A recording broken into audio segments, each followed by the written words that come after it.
వీరభద్రుడు కళ్ళ చూసి వీరభద్రుడు మీ యొక్క ఎల్లమ్మ వచ్చేది వెళ్ళిపోయి దుమ్ము ప్రాధాలు పట్టినప్పుడు గంగ గర్భంలోకి వెళ్ళి బయటికి వెళ్ళండి వీరభద్రుడు ఎల్లమ్మ ప్రాధాలు పట్టిండు పట్టిన ప్రాధం వదలకుండా శరణి వేడినప్పుడు ఎవరు వాయువులు భాయువులు చెట్టుకాడు వాడు శనికాడు వాడు గొడ్డుకాడు వాడు బోధకాడు వాడు వాళ్ళు వయసేళ్ళు పట్టేవో వాళ్ళేమని అన్నారు. అందుకే నా బ్రాదర్ పట్టిదంటే నాయన నీ యొక్క కష్టం కడతీరుస్తానన్నది ఎల్లమ్మ. రెండు కట్టుకొని బా ఏం చేసుకుంటారు చూస్తాగా. రెండు కట్టుకొని మీరు దుద్దురాజు అమరకన్న తోడిసిన కలిగి సింగుల బాయికు తోడిస్తున్నా. సింగుల బాయి కాడా నీవు మాత్రమైన కుర్రాలు కుందేలంత నువ్వు ఎత్తిపియ్యవయ్యా. నువ్వు అక్కడ ఉన్నట్టయితే గాజాల వరి కింద కూర్చోకు. నేను 7 మంది బాబాలు పంపుతున్నా.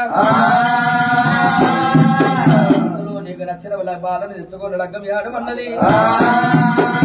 ఆడపిల్లకుండే 33 చెడు లక్షణాలు చెప్పింది. ఆ మగవన్ లగ్నం మాత్రం ఏమి కూడా చెప్పింది. ఆ బాల ఎట్లా ఉండాలను మేలుగోలు సుగ్రాన్ని చెప్పింది ఎల్లమ్మ. అక్కగాలు మొక్కిడి వర్షం మీద మొక్కిడి ముగకు దుగ్గిడి వీరభద్రుడైనా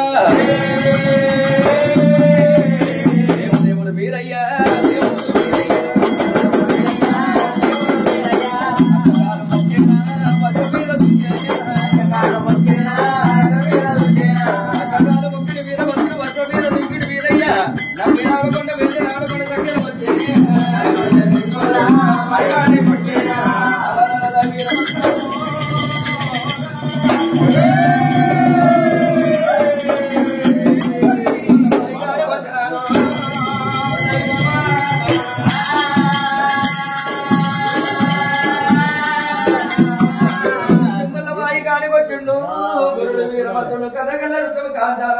గుర్రాన్ని బుద్ధిలందరూ వెతిపించండు.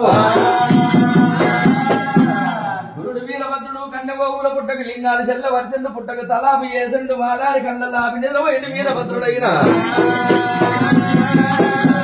సింగుల బాయికాల వీరభద్రుడు ఉండని. ఎరగదేవి ఎల్లమ్మ ఎరగలు వేషం వేసినాక బలంతిదేవికి ఎరగబడని వేసింది.